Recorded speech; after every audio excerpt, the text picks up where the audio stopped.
What's going on, everybody? It is your boy Dylan Matthews back at it again with the Hometown Take Podcast, episode 5 coming at you right now. First things first, I hope you all are well, and thank you all for listening. I surely do appreciate it. You can follow me on Instagram at D_Matt96. That is lowercase d underscore lowercase m, lowercase a, lowercase t, and another lowercase t 96 on Instagram. And at Dylan Matthews 12 on Twitter. That's at capital DYLAN, capital MATHEWS, only one T, 12 on the Twitter. So, got a pretty good show for you lined up. Actually, let me not say pretty good. Got a great episode lined up for you guys today. We're gonna talk about. We're gonna keep. We got a great episode lined up for y'all today. Gonna keep getting into y'all's requests that I made 2 weeks ago for y'all to tell me what you want me to talk about. We're gonna keep on going with that. Got some more requests that I'll tell you about later on in the episode. But first and foremost, we gotta start off with the NFL draft. The first round is done and in the books, and I am going to react to it right now. Of course, I'm going to start with my Atlanta Falcons. My initial knee-jerk reaction to our pick at 14 of Chris Lindstrom, the guard out of Boston College. My initial knee-jerk reaction was, why? We got two guards in free agency in Chris Carpenter and Jamon Brown. So I was thinking, okay, since we address those needs in free agency. So we got two guards. I'm thinking, okay, we're good at guard now. We're going to probably address the defensive line in the draft. Nope. We get Chris Lindstrom, as I said earlier, the guard out of Boston College. So my knee-jerk reaction is, why? We need another guard? What do we get two guards for in free agency? What was Chris Carpenter and Jamon Brown for if we're going to go guard in the draft?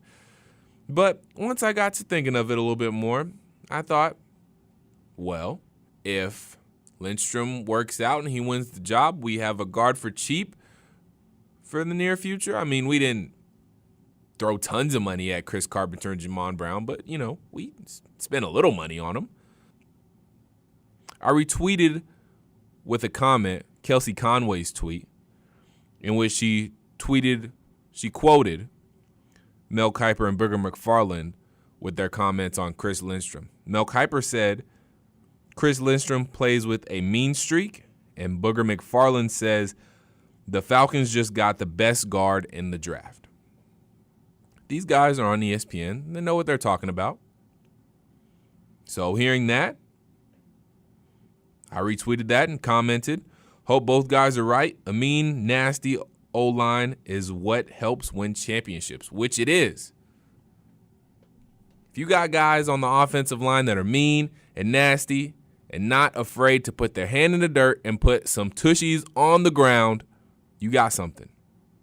Hopefully, with these mean and nasty guys that we got in Chris Lindstrom and also Caleb McGarry, who I'm going to get to in a second, hopefully these two guys can contribute right away.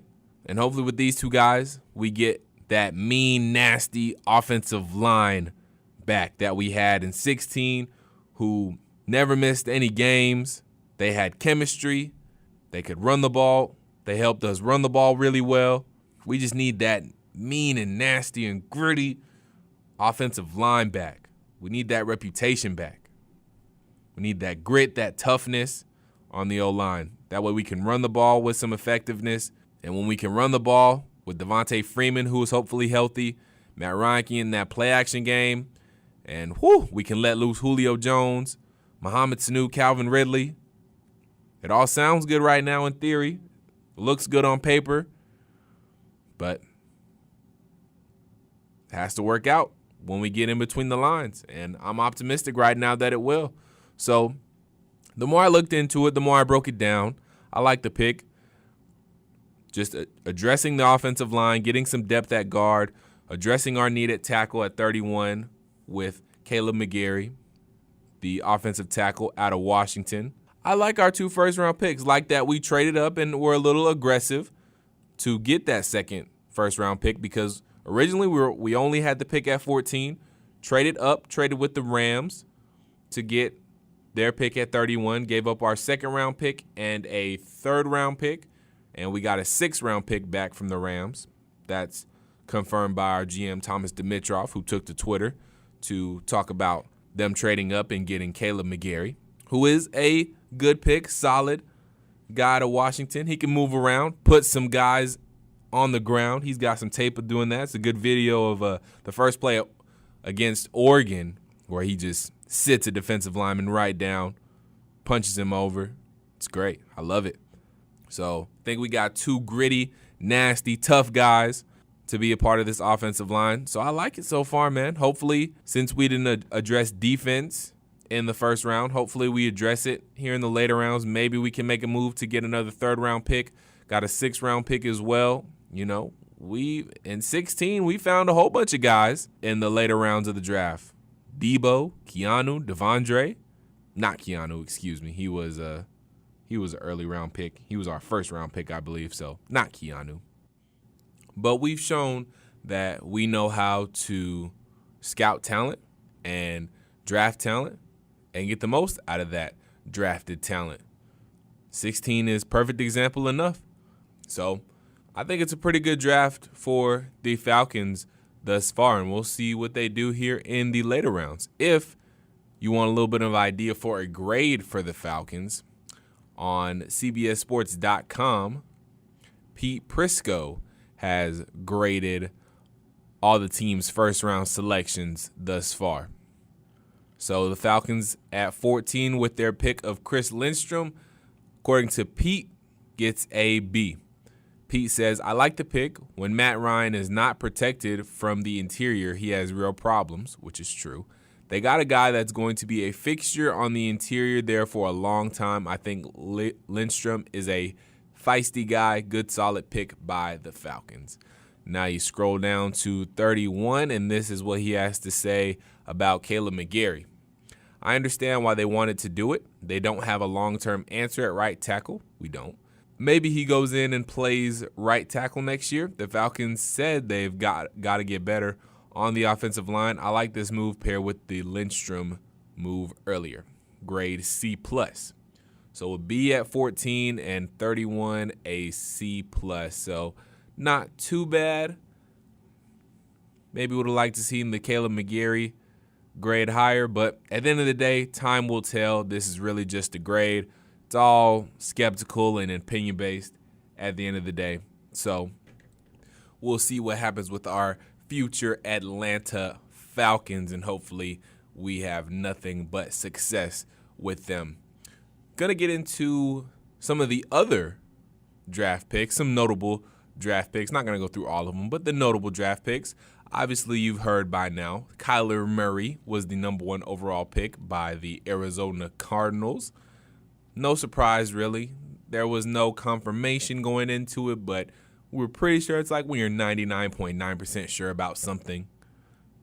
We were 99.9% sure Kyler Murray was going to be the number 1 overall pick. But interesting, going back to this Pete Prisco grade, Pete Prisco only gave him a C-. And again, this is opinion-based.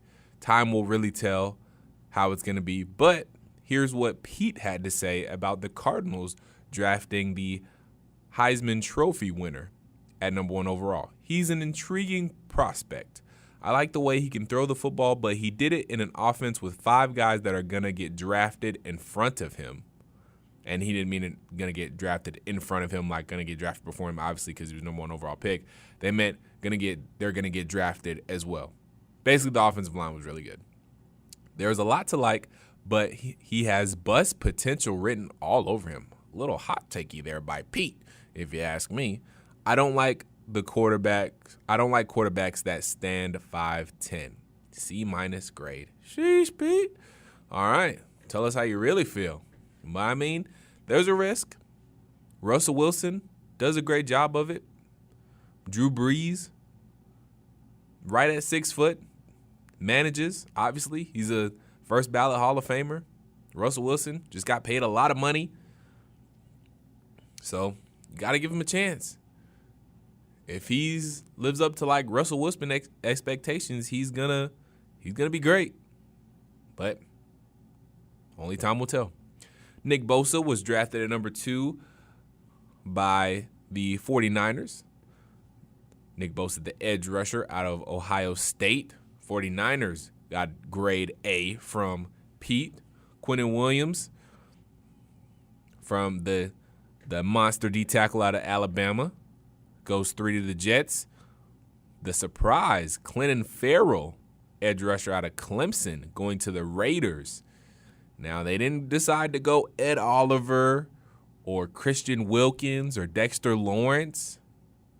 They go with the other Clemson fella and Clinton Ferrell. So that was a surprise because he wasn't the highest scouted or the highest touted and the highest rated. You know, everybody thinks that there were better players available to the Raiders, but they obviously saw something in him and he was their guy. So the Raiders got him at 4. If you're curious about what Pete had to say, he said if you get good Clinton Ferrell, you're getting an A player. If you get bad Clinton Ferrell, you're getting an F player. Too much inconsistency from him. They need edge players, but I think there were better options here. I'd have taken Josh Allen or Ed Oliver. C grade from Pete Prisco. So we'll see if you get good or bad Clinton Ferrell. I mean, that's kind of with all of these. I mean, again, I'm going to keep saying it. Time will tell. Devin White was drafted by the Buccaneers, the linebacker out of LSU. Daniel Jones, the other kind of big surprise, quarterback out of Duke, taken by the New York Football Giants over Dwayne Haskins. Now, at first, it was almost certain that Dwayne Haskins was going to get drafted by the Giants, but Daniel Jones has some ties to the Manning family. He's been to their quarterback camp, and apparently the Giants liked him, so they took him. Now, Pete was very hot takey on this. He said, I wanted to give this pick an F. I like Daniel Jones, but I just don't like him in this spot. They must have gotten intelligence that another team was going to take him before 17. I like him, but not at number 6. It's a strange pick this early, which is true. They must have known that another team was going to pick Daniel Jones before 17 because the Giants had another pick at 17 that they could have used him at if they wanted to get him there.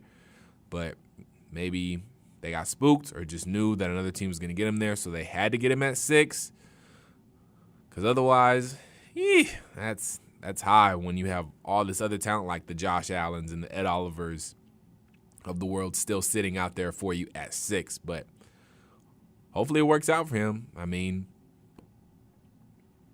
we'll see. Moving on down the list, Ed Oliver, drafted 9th overall by the Buffalo Bills. Devin Bush goes 10 to the Steelers. Jonah Williams, the offensive lineman out of Alabama, is picked 11th by the Bengals. Christian Wilkins, taken 13th by the Dolphins. And, of course, 14, Chris Lindstrom, the guard, taken by our Atlanta Falcons. And Dwayne Haskins, taken by the Washington Redskins, the quarterback out of Ohio State. Pete Prisco thinks he's the best quarterback in this draft, and it's a great pick for the Redskins, getting a cheap quarterback to come in and to push to start right away. It's a great move. Love this pick by the Redskins. Like Kyler Murray, he's a one-year wonder, but there's a lot of potential here. Grade A. I like this pick as well, too. I mean, the Redskins just had terrible luck with quarterbacks last year. Obviously, the 2 gruesome leg injuries from Alex Smith and then Colt McCoy. So hopefully this works out for them, and hopefully this is going to end up being a silver lining for the Washington Redskins. But we'll see. I hope it works out. Last time they drafted a quarterback, RG3, you know how that worked out. So hopefully Dwayne has better luck in Washington. So all the best of luck to Dwayne Haskins and the Washington Redskins. Not too much luck, though, because we don't want you to be too good, because at the end of the day, rise up all day, baby. That's right. All right. So that's the draft. If you want to go into the rest of it, you can go look. I don't want to spend too much time on the draft. Want to keep it more local based here. Again, Falcons draft at 14 and at 31. They trade up to 31 with the Rams. They trade their second round pick for this year and their next year's second round pick, I believe. That's what the deal was. No, it was their second round and their third round pick. They traded for the Rams' first round pick, and they got a sixth round pick for next year. That's what it was. But with their 2 draft picks, they get Chris Lindstrom out of Boston College, Matt Ryan's alma mater, and they get at 31 Caleb McGarry out of Washington, a tackle. So moving on to other news. Actually, we're not going to move on to other news. We're actually going to move on into these topics that y'all gave me from 2 weeks ago. And I'm going to keep my word because I'm a man of my word. I'm going to keep on with these suggestions that y'all gave me. One of the suggestions was the draft, the NFL mock draft. But I'm covering the draft now. Just cover the draft. So there you go. Another one, though, and this one's going to be quick. My old colleague and my friend Chantel wanted me to talk about my music playlist and what artists we should listen to. And I only laugh because if you know me, and Chantel knows me pretty well, I'm a huge Drake fan. I don't really listen to anybody else besides Drake, J. Cole, Kendrick Lamar, Big Sean. That's about it. Those are people I kind of faithfully listen to. Really not even that much Kendrick and Big Sean. Really just Drake and J. Cole. Drake is my favorite artist of all time. I know from So Far Gone to Scorpion now, all of those projects, I basically know every song, can sing along every song, know all the words. So I'm a diehard Drake fan. Was at the Scorpion concert. Was crazy. Was my first concert ever, actually. So that was pretty cool. Your first concert being a concert to Drake and your favorite artist. It was awesome. Had so much fun. Definitely lost my voice for a little bit after it was all said and done, but it was totally worth it. So Drake is my favorite artist. So if you don't listen to Drake already, listen to Drake. And that's all I really have to say about that one. So thank you, Chantel, for this suggestion and the topic. Now, my other friend, Justin Douglas, he gave me this topic. He wants me to talk about the pros and cons of going to college for 4 years. When I saw this, I was very interested because there are definitely pros and cons to spending 4 years in college. So I want to list out the pros first. You learn how to commit to something, stick through it, because 4 years in college is not easy. I mean, college isn't as, I wouldn't say, depending on your major. If you're like a nursing major, engineering major, then I can't even speak on that because I don't know how hard that is. And I know it's harder than probably being a mass comm major. But just college in general is, while it's fun, it's still hard. It's still work. It's still a grind. So you really just learn how to stick through with something and fight through the ups and downs. And, you know, it really does prepare you for life. College does prepare you for life. I will say that because, you know, you're living on your own, living by yourself. You're finding your own way to make money. You know, I know some people's parents, you know, send them money, but a lot of college kids, they have a job on the side and they work a lot during the summer. So it really gets you ready for life. And that's a good thing. College is, that's what it's supposed to be. College is supposed to be that jump from school to life. It's supposed to be that transition. It's supposed to be that road, that bridge, that gateway. So college does do that. Another pro on college, you have so much fun in college. Not going to get into the fun I had at college because, one, I know most of you probably don't care. And two, I don't want to put myself out there like that. But college is so much fun. It is literally the best 4 years of your life. It is so fun. You meet a whole bunch of people. You make lifelong friendships. I know I met people in college who I'm going to be friends with forever. I'm going to be the best man at my friend Jonathan Jabram's wedding. I met him my first day of college. We were in marching band together, ended up working at the radio station at school together. He's a lifelong friend. It's like a brother to me. I'm the best man at his wedding. So you meet lifelong friends in college. You meet the love of your life at college. That's, depending on when that happens or not, that could be a thing. But you just meet people who will be in your life forever at college. The camaraderie you have when you live in a dorm with a whole bunch of other people, you have a roommate, just that camaraderie of college is something that you cannot take for granted, and that is hard to get anywhere else. I remember my freshman year of college, basically everybody on our hall was cool. We called it East Wing, Beast Wing, man, in the Bowden dorm. That was the most fun year ever just because everybody was cool. We all went to eat lunch together. I remember I had the unlimited meal plan. I went to lunch with some people, and then some of my other friends from East Wing, Beast Wing were coming in, and they were like, "Where you going?" I was like, "Well, I'll come chill with y'all too." I didn't have a class. I think I might have been done with class for the day. I didn't have a class till later. So I had the unlimited meal plan. I was like, man, might as well. So I left and then came right back in. Just did a little circle. And we went outside, threw around the Frisbee, tossed around the football. We had FIFA tournaments, the game, had Madden tournaments on our hall. Man, it was just, the camaraderie was crazy. We all got along. It was so cool. So just the lifelong friendships that you make in college, that is a definite pro. Also, the experience you get for certain things. I know for me personally, I got to work at the Wolf Internet Radio. It really showed me that I do want to be in radio. I do want to be in broadcasting. So it reassured my career. Part of college, it shows you what you want to do as a career too. So that's a definite pro. You get experiences that you may not ever get again, or hopefully that you can get again, and it shows you that you want to have those same experiences again. So that's a definite pro for college. I'm probably missing some. I didn't really write any down. I'm kind of just thinking off the top of my head, to be honest with you guys. But there are a lot of pros to college. The camaraderie, the experiences, the fun. College is a really good time. But there are cons to college. Number one, the money, the debt. Goodness gracious. Hopefully, I just hit the lottery so I can get a debt tomorrow. I don't know. But the debt, not looking forward to that. I've started paying my student loans back. Not looking forward to it at all. It's not fun. That is a definite con. Probably the number one con for sure. Number two con.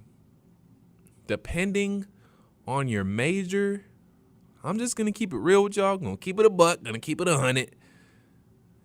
It's going to be hard to find a job. Unless you're like an engineering major or a nursing major, business major, unless you're like one of those three, I'm not going to say it's going to be rainbows and sunshine getting a job straight out of college. They make it seem that way, but especially for your mass comm and broadcasting and journalism majors out there, it's not that easy. Definitely make connections. Hopefully those connections fall through, but they can't always fall through. That's just the harsh reality of it. I mean, it's not going to be super easy finding a job right away, and you're most likely going to be part-time. That's just how it is. You're probably not, I'm not never going to say never. I hope that you get a full-time job right out of college, but most of the time, you're going to be part-time. I got 2 part-time jobs right now, still looking for that full-time gig. Hopefully it'll come soon, grinding, but that's partially why I'm creating my own lane as well. So finding a full-time job is kind of a con, because for a lot of majors, it's hard. It's hard to find a full-time job right out of college. Just going to be straight up with you guys. That's a con. Another con is being broke before and after college. Well, not before, but during and after college. Because unless you get that full-time job right out of college, you're going to be struggling. But that's why you have loving parents who you need to love back and let them know that you appreciate them so you can stay at their house some more. Because that's what I do. I still live at mama's house, and I'll move out eventually, very soon, hopefully. In like a year or two, maybe. We'll see. Hopefully sooner. But, yeah, definitely money. Going to be struggling for money still. You know how you struggle for money in college, and it's going to be a little different. You'll have a little bit more money because you'll just be working all the time after you get out of college. But still, you won't be where you want to be.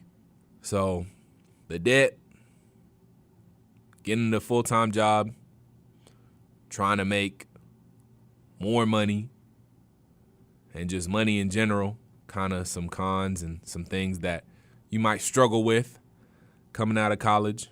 And I mean, it's a shame that after working 4 hard years to get that degree, you can't find a full-time job in any degree. You should be able to find a full-time job with any degree after you spend 4 years in college, but it's not the way it works. I hate to be the one that tells you, but probably not your first time hearing this anyway. So, I mean, that's just the harsh reality of it. But college is still fun, though. It's a good experience. It lets you know what kind of person you really are, because not everybody can stick out 4 years of college. I know people that dropped out. I know people that took a break. And after they took a break, they didn't come back. I know people that took a break, did come back, and they will finish and are finishing. I know plenty of people who are not going to finish in 4 years, and that's very common. A lot of people do 5, a lot of people do 6 years. That's just how it goes. One of my favorite phrases is, it be like that sometimes, and it really do be like that sometimes for different reasons for everybody, but that's just how it is, man. But just to recap, pros, the camaraderie, the experiences, the lifelong friendships you make, which kind of go in with the camaraderie of it all. Being able to say you stuck something out for 4 years and got yourself a degree and got a higher education that nobody can take away from you, that's a pro. But on the other hand, the cons, the debt, the possibility of you maybe not being able to find a full-time job right away, and also after living on your own and kind of being independent and kind of feeling that independentness. I know that's not really a word, but feeling independent, living on your own for 4 years, and then probably going to have to move back home because you don't have that full-time job. So you have to move back home and you're not really feeling that independent again. That's kind of a sucky feeling. So I guess you could say that's a con. So, I mean, take the good with the bad. Unless you're Drake, you just take the good. He said that in a song. That's why I quoted that. While we're talking about music, I had to throw a Drake quote in there real quick. But anyways, that is all for this episode, guys. Recap one more time. I like the Falcons draft. We beefed up the offensive line. I think we got some of that nasty toughness mentality back with the offensive line. We'll see how Chris Carpenter and Jamon Brown do. And now new additions to the offensive line in Chris Lindstrom and Caleb McGarry. Hopefully this offensive line can protect Matt Ryan and he can get back to an MVP caliber. Honestly, I think he was at MVP caliber last year. It's just that our record didn't really show because our defense was trash. But hopefully the defense stays healthy. And with us bolstering up this offensive line, Free can get going once he gets healthy as well. And we can go march on to that Super Bowl and win it this time. Gosh darn it. Also, I'm a Drake fan. Huge Drake fan. As if you want to know, when I talked about the music and whatnot and who you should listen to Drake. That's all. That's all I'm going to say. But I'm biased. And also, pros and cons of college. College is a great experience, but you might feel some type of way afterwards too for some other reasons. But thank you guys so much for listening. Please like this video, comment. I want to hear your thoughts.